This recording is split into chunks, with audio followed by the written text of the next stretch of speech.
tema, creo yo, hoy, el tema económico, en estos tiempos, en estos días, creo que la mención de Cristina Fernández de Kirchner del viernes tiene que ver con eso, pero la verdad que es un debate ya generalizado y amplio, es el tema de las reservas, el tema de los dólares, y por qué no aumentan las reservas del Banco Central, y si seguimos a este ritmo, ¿qué puede pasar?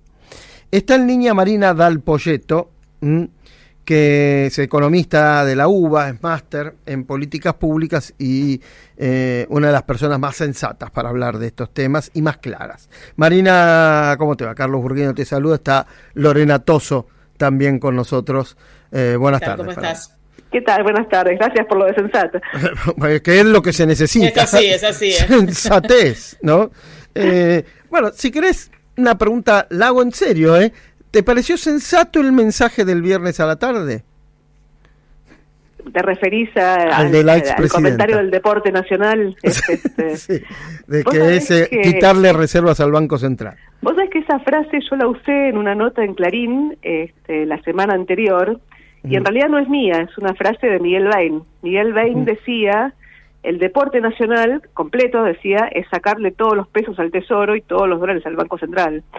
Y la verdad que tiene, si querés, más actualidad que nunca, y la verdad que lo que estás viendo es un poco eso, o sea, lo que estás viendo es un Banco Central que no está comprando dólares, a pesar de que la liquidación de exportaciones es bastante más alta que la del año pasado.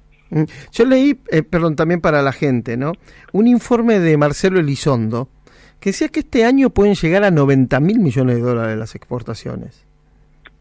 Yo tengo un poco menos, yo tengo 87.000 millones, pero sí, estás hablando de un número que es récord, o sea, vos no tenés un número arriba de 80.000 palos desde el 2011 hasta hoy.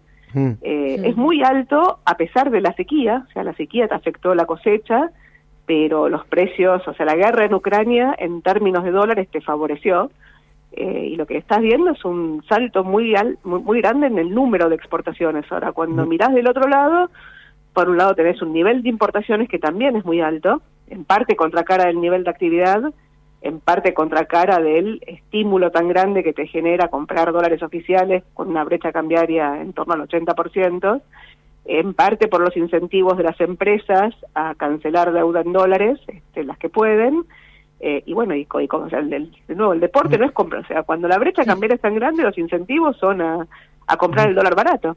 Ahora, la pregunta es, y con esto abrimos ya el debate, ¿por qué no aumentan las reservas? Bueno, no aumentan las reservas porque el nivel de importaciones es muy alto, no aumentan las reservas porque se cancelan deudas, o sea, se corta la salida de capitales, lo que es la fuga de capitales, pero el incentivo es a cancelar toda la deuda en dólares que puedas. Los niveles de turismo empiezan a subir, turismo emisivo empieza a subir, y el turismo receptivo no pasa por el mercado cambiario. Entonces hay incentivos a, insisto, o sea, comprar todos los dólares posibles, oficiales, y a liquidar la menor cantidad de dólares oficiales posibles. A pesar de que la liquidación es muy alta, bueno, día a día el Banco Central sigue sin comprar dólares. Hoy compró un poquito, cerca de 7 palos, pero viene en lo que va de junio casi sin comprar nada, y en mayo, a pesar de que la liquidación fue 4.000 millones de dólares, compró 800 palos. El año pasado fue 3.400 la liquidación en mayo, y había comprado 2.000. Marina, para los que por ahí no manejamos la economía como ustedes, tanto como vos como Carlos, vos decías recién, el nivel de importaciones es muy alto, y sin embargo, los que todo el tiempo estamos contando información, nos cansamos de escuchar a los que dicen, che, no puedo terminar de fabricar X o lo que fuera, no sé, desde un vehículo hasta un repuesto de algo porque no llega el material que necesito porque es importado y no están los dólares para que ingresen. ¿Cómo se entiende una cuestión junto con la otra en esta lógica? Sí, a ver, 2 o 3 cosas. Cuando vos tenés brecha, al revés, cuando vos tenés un esquema de represión financiera en una economía con un balance central del Banco Central con muy pocos dólares y una economía con muchos más pesos que la gente quiere, pones un cepo para evitar que los pesos se vayan a dólares, ese esquema de represión financiera te genera 3 brechas. Te genera una brecha que es la cambiaria, ¿no? Con los incentivos que decíamos en torno a comprarle los dólares al Banco Central. Una segunda brecha que es entre precios cuidados y precios descuidados. Entonces, cuando vos un precio lo controlás, generás faltantes. Si querés, el ejemplo más claro es el gasoil, o lo que decís vos, digo, faltan dólares, faltan bienes al dólar oficial. La tercera brecha que tenés, si querés es la más patológica que tiene la Argentina, es que tiene una deuda en dólares recién reestructurada cuya tasa de interés está en torno al 30%, y tenés una deuda en pesos, para los instrumentos cortos indexados a la inflación, la tasa de interés es menos 20. Bueno, o sea, tenés dos Argentinas. Si querés, el mejor negocio es conseguir crédito subsidiado a tasa negativa y comprar dólares oficiales al Banco Central. Hoy una inversión en Argentina va a ser la más barata que hagas, si querés, de la historia. Ahora, de nuevo, en ese esquema, digo, los incentivos son todos queremos dólares oficiales. Cuando todos quieren un producto que es escaso, bueno, el punto es cómo administras esa escasez. La forma de administrar la escasez sería sincerar el precio. El acuerdo con el fondo no te sinceró el precio, con lo cual tenés que poner algún regulador que te diga quién accede y quién no accede al mercado cambiario, y eso genera múltiples kioscos en la economía. Bueno, esa es la discusión que estás teniendo detrás de todo esto. Ahora, vos hablás, estamos hablando con Marina Alpoyeto, la palabra que usás es sincerar. ¿Es una manera de decir devaluar? Ahora digo, es que los precios están locos en Argentina. Estamos hablando del oficial, ¿no? Siempre, el dólar oficial. Yo lo que te digo es, en Argentina vos tenés precios de bienes que son muy caros, como contracara de la protección y como contracara de esta dinámica cambiaria, digamos, de brecha cambiaria. Tenés precios de algunas tarifas que son ridículamente baratos, parecido a 2015, pero a diferencia de 2015 hoy tenés un salario que ajustó, o sea, hoy tenés un salario bajo. Acordate que una de las frases de Cristina en la presentación de Chaco, antes de hablar del deporte nacional, fue: no puede ser que tengamos salarios bajos y no tengamos reservas en el Banco Central. Bueno, digo, en alguna medida tiene razón. O sea, los salarios bajos son la contracara de un tipo de cambio que se supone que está bien, no está atrasado. Ahora, el problema que tenés es que, dada la competitividad argentina, asociado a este despelote de precios relativos que tenés, y asociado al esquema tributario, al esquema laboral, digamos, a la forma en la cual funciona la economía, bueno, digo, la forma, si querés, de tornarte competitivo es con salarios muy bajos. Ahora, con salarios bajos, vos decís, vos querés devaluar con salarios bajos, estás loca, o sea, ¿a dónde vamos a parar? Bueno, el punto es, dada la brecha cambiaria, esta brecha cambiaria genera una transferencia de ingresos violentísima en la economía. Yo el número que pongo es, si la brecha es del 80%, alrededor del 40% de tus importaciones son una transferencia del sector exportador, que vende los dólares al oficial, al importador, que paga el dólar oficial. Estás hablando de 30.000 millones de dólares. Estos son 6 puntos del producto, ¿sí? Que es una transferencia de un sector al otro, y después vos me decís, me faltan bienes, y además los bienes que están no son tan baratos. Bueno, si yo tengo un auto para vender y 3 personas que lo quieren comprar, te explica por qué los autos subieron 260% desde que arrancó ¿no? Digamos, la gestión. Bueno, digo, tenés un problema de escasez, de oferta de bienes en el mundo por la pandemia, agravado en la Argentina por el faltante de dólares, y tenés un diagnóstico de la economía que lo que te dice es que la economía está bien, que el empleo está creciendo y que el único problema es la inflación. O sea, intentás estimular con políticas impulsar la demanda con políticas de estímulo al consumo en un contexto de recepción de ofertas. Si querés, lo más palpable fue lo que fue el previaje. Vos pusiste el previaje, el Estado pagó el 50% del precio y los precios del turismo te aumentaron en la cara más del 50%. Bueno, sí, me quedo pensando también en esta cuestión de lo que vos marcabas recién con respecto al tema de la guerra, ¿no? Digo, alimentos y energía, por llamarlo de algún modo, petróleo, lo que fuere, o gas, etcétera. Lo escuchamos y lo vimos al presidente en su gira europea ofrecer ambas cosas, y de repente dentro de nuestro propio país nos estamos dando cuenta de que no podemos ni siquiera para el mercado interno con esas dos cuestiones, con alimentos y con lo energético. Digo, ¿cómo... Insisto, ¿cómo se hace para entender, para la gente de a pie? ¿Cuál es esta lógica? Porque ofreció productos argentinos y porque, a ver,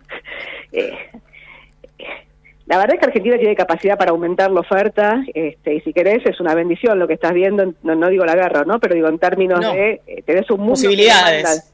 Tenés un mundo que demanda lo que vos sabés hacer y tenés la tecnología para aumentar la oferta. O sea, la verdad que la restricción externa en este contexto está solamente en la cabeza, digamos, de la política y en el desorden institucional que tiene la Argentina, que no logra ordenarse para poder, si querés, tener un país que funcione normalmente. Eso es lo que uno, o sea, la restricción externa está autogenerada y siempre si hace la restricción externa, no importa si la soja vale 140 como valía con el gobierno de la Rúa o 630 como vale hoy. O sea, siempre chocás contra la restricción externa.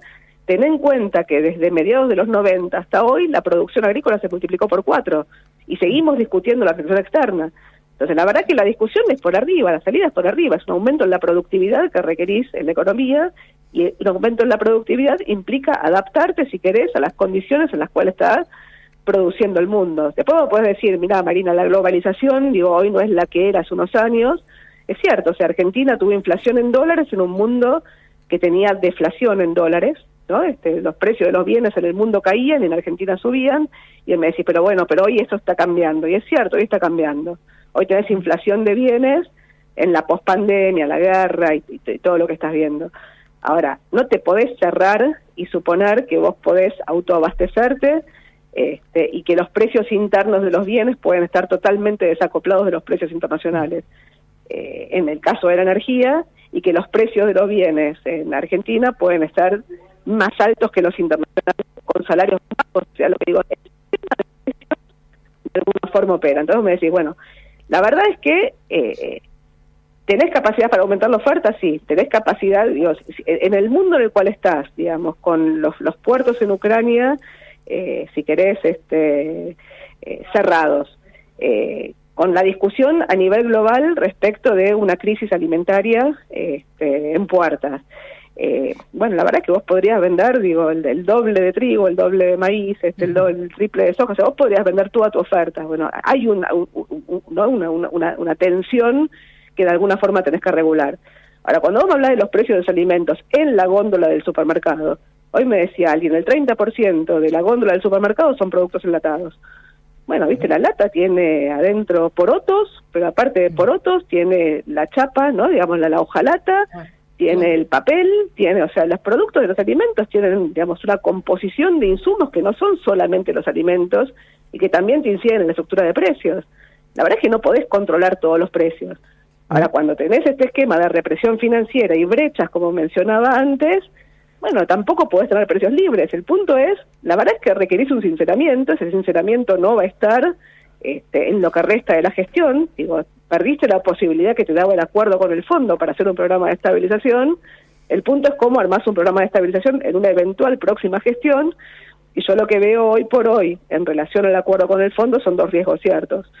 Uno es un riesgo de ejecución del programa, que tiene que ver con el no cumplimiento de las metas, sobre todo la de reservas, que es la que te estabilizaba, y la segunda tiene que ver con un riesgo de transición a la próxima gestión, porque en el esquema que tiene el acuerdo con el fondo vos requerís refinanciar la deuda de pesos, y lo que te está pasando es que con un horizonte cada vez más corto, esa deuda de pesos se refinancia cada vez más corta.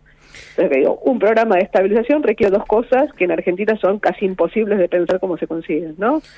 Una es horizonte, o sea, requerís acuerdos que sean de más largo plazo, y la otra es gobernabilidad para avanzar en esa agenda de competitividad que te debes como sociedad.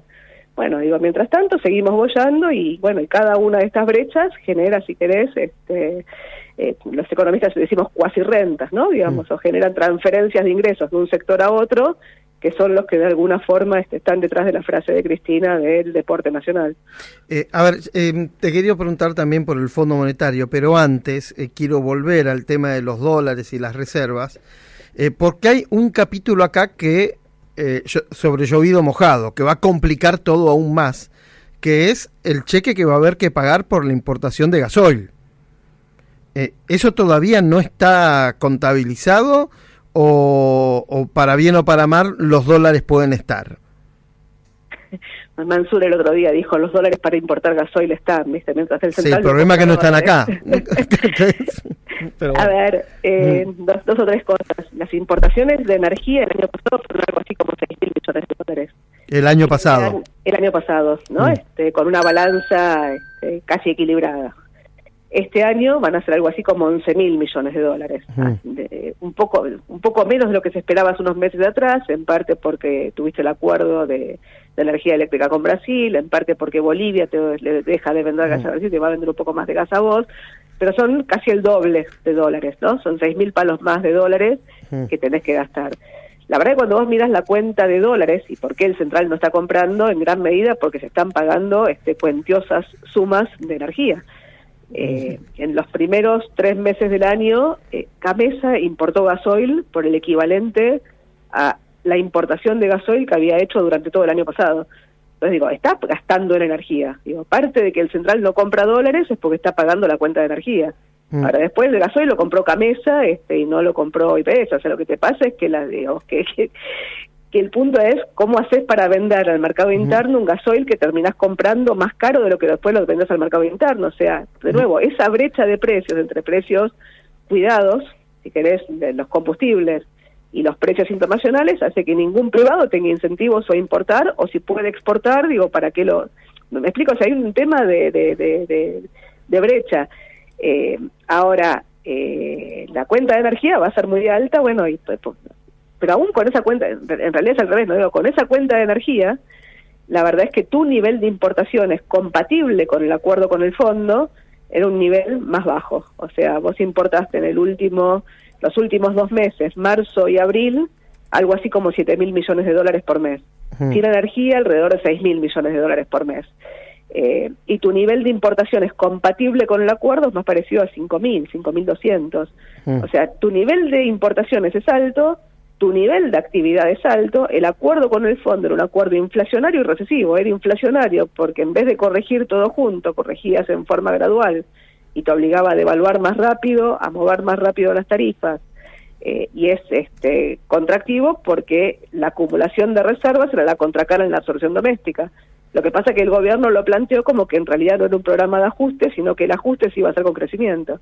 Bueno, la verdad es que no tenés moneda, no tenés reservas, no tenés crédito, y la verdad es que necesitas normalizar. El problema es que a esta altura un programa gradual te diría que no es viable, requerís más bien un programa de shock, y ahora la discusión no es ya si es shock o no, sino la discusión es qué tipo de shock y qué implica ese shock en términos de ruptura de contratos.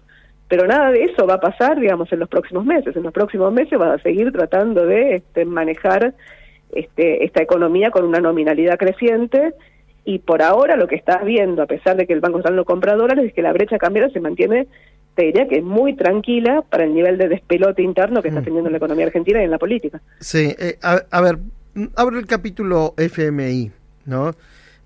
Vos mencionabas que es difícil lograr el acuerdo, corregime si no es así, 4.800 millones de dólares de reservas, de aumento de reservas este año. Recordemos que el año pasado... Son 5.800 millones de aumento, y el nivel de reservas que en febrero eran 500 millones negativas, en diciembre tendría que estar en 11.500. Claro. Ese es el número, o sea, y hoy estás en 5.300, todavía te faltan comprar unos cuantos dólares. Sí, y esto incluye los DEX encima, ¿no? Pero bueno, el punto es, esa meta es de difícil cumplimiento.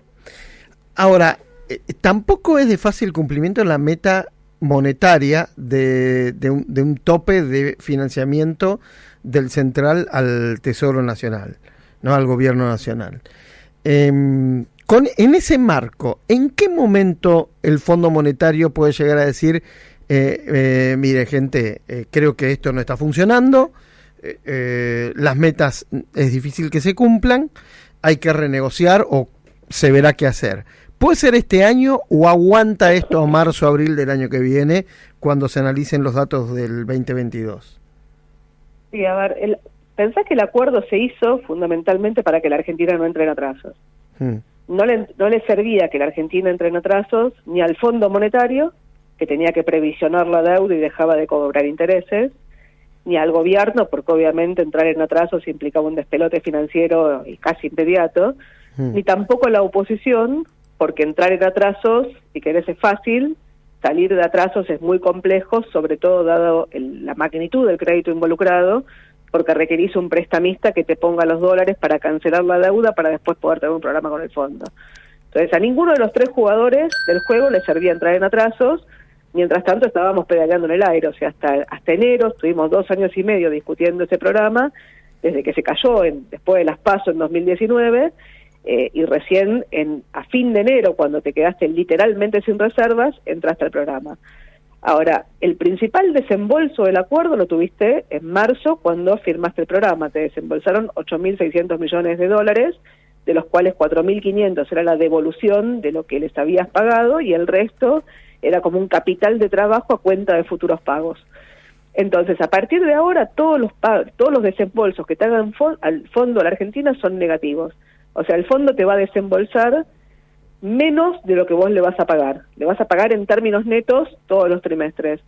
Con lo cual, de nuevo, si el objetivo original era que el país entre en atrasos, la verdad es que no le sirve que se te caiga el acuerdo, ¿sí? Porque, de nuevo, vas a cobrar menos, o sea, vas a cobrar más si mantenés el acuerdo que si no lo mantenés.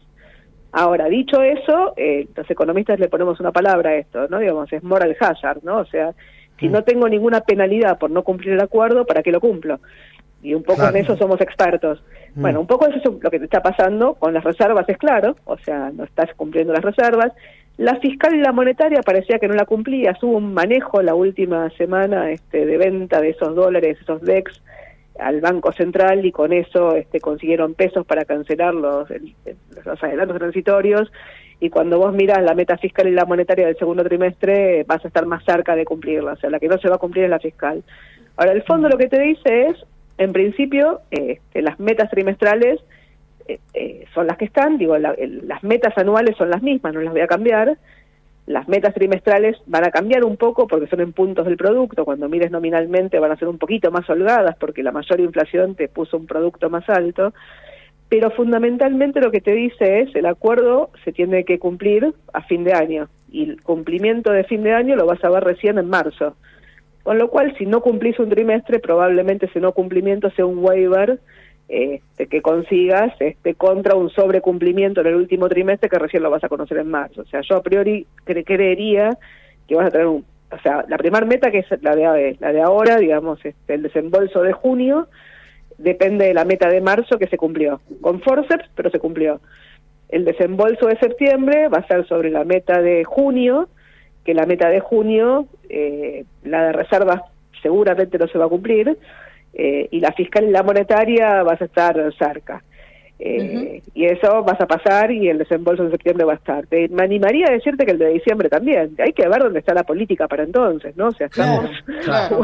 Marina, bueno, justo sobre eso, ¿no? Y estaba pensando, mientras vos contabas lo del tema del fondo, en este anuncio que se va a hacer hoy a la tarde, con presencia del presidente y Martín Guzmán, el ministro de Economía, sobre el impuesto a la renta inesperada, ¿no? Y esto tiene más de política que de economía, caerle simpáticamente al fondo porque están de acuerdo con esto, o es solamente interno, no tiene nada que ver con cuestión de reservas, dólares, fondo monetario, etcétera. Yo me parece que ningún impuesto va a pasar por el Congreso, con lo cual es más una cuestión de presentación para la política interna que un mecanismo de recaudación efectivo. Me parece que una vez que perdieron las mayorías en el Congreso, y con la forma en la cual se está agrietando toda la discusión, si querés el impuesto, conceptualmente la forma en la cual están planteando un impuesto a la renta inesperada es medio esotérico, pero más allá de eso me parece que va a ser impracticable. Creo que es político, es puramente política interna. Ahora, hay otras propuestas, y con esto cerramos, con Marina del Poyeto estamos hablando. Por lo que uno entiende la información que hay y por lo que dijo públicamente Cristina Fernández de Kirchner en el acto del viernes, las ideas que tienen, que están dando vueltas, es restringir más el acceso a dólares, sobre todo la idea que mencionó la presidenta, por ejemplo, el que quiere viajar al exterior, que se consiga los dólares, ¿no? Estoy pensando en el Mundial de Qatar, por ejemplo, ¿no? ¿Qué pasa si no se hace nada, si no se toman medidas, o las medidas que se toman son más restrictivas todavía? Que a ver, de nuevo, cuanto más restrictivas sean las medidas, más brecha vas a tener. Digo, es sábana corta esto, te tapás la cabeza y te destapás los pies. Por eso digo, el diagnóstico de que no puede ser que tengamos salarios bajos y no tengamos reservas en el Banco Central con una soja arriba de $600 es correcto. El problema es que la visión que tiene respecto a cuál es el problema que está detrás o cómo se resuelve, eso es lo que me parece que es incorrecto. Ahora, la verdad es que, de nuevo, con un horizonte de gobierno cada vez más corto y con el despelote interno que tienen dentro del gobierno, es muy difícil pensar cuál es un esquema de política económica. Por eso no es economía, esto es política. O sea, a esta altura la discusión es política. Digo, no importa si la soja vale 1.000, digo, vamos a seguir peleándonos arriba de la cubierta de Titanic. O sea, cerremos ahí, ¿no? Una soja a $1.000 la tonelada no nos solucionaría el problema. Pero acordate, una sola cosa, digo, acordate, en octubre de 2020, la soja valía 320, ¿no? Estábamos viviendo la pandemia. Guzmán había arreglado con la deuda finalmente con los holdouts, demoradamente, o sea, pero había arreglado en agosto, ¿no? El día que arregló la deuda, Guzmán dijo que el déficit de 2021 iba a ser 4,5 del PIB y te generó una corrida de mercado. Y después vinieron cambios en los controles de capitales y la brecha de cambio se fue a 120%. El dólar valía en octubre de 2020 200 pesos, 195 pesos. En ese momento Cristina mandó una carta, la primera carta de Cristina, que hablaba del bimonetarismo. Y al día siguiente de esa carta vino el Fondo Monetario, una misión del Fondo Monetario de la Argentina, y íbamos a cerrar el acuerdo con el fondo porque se estaba yendo la brecha y se estaba rompiendo todo. ¿Qué pasó? La verdad que lo que pasó fue, Biden ganó la elección en Estados Unidos, apareció la vacuna, el escenario de liquidez global, digamos, fue euforia, y la soja pasó sin escalas de $300 a 600. Y ahí visualizaron la billetera y arrancamos el año electoral y nos olvidamos del acuerdo con el fondo hasta enero del 2022. O sea, cuando tenés grados de libertad, siempre fugás hacia adelante. Y cuando no tenés grado de libertad, digo, bueno, buscás cómo lo solucionás. O sea, o alargás el horizonte de decisiones, o la verdad, insisto, no va a haber ningún precio de la soja que te salga. Con Marina Alpoyetto estuvimos hablando, larga charla, pero creo que fue clarísima, sobre todo para ustedes, ¿no? Para los que están escuchando, de cuál es el principal problema que tiene y tendrá, además de la inflación, ¿no? No hablamos de inflación, mira cómo están las cosas. Como será que no mencionamos la inflación. No mencionamos el tema de la inflación. Como al pasar. Pero bueno, gracias Marina, clarísimo. Por Marina, que es de Boca, quiero decir, ¿no? Como yo, qué grande.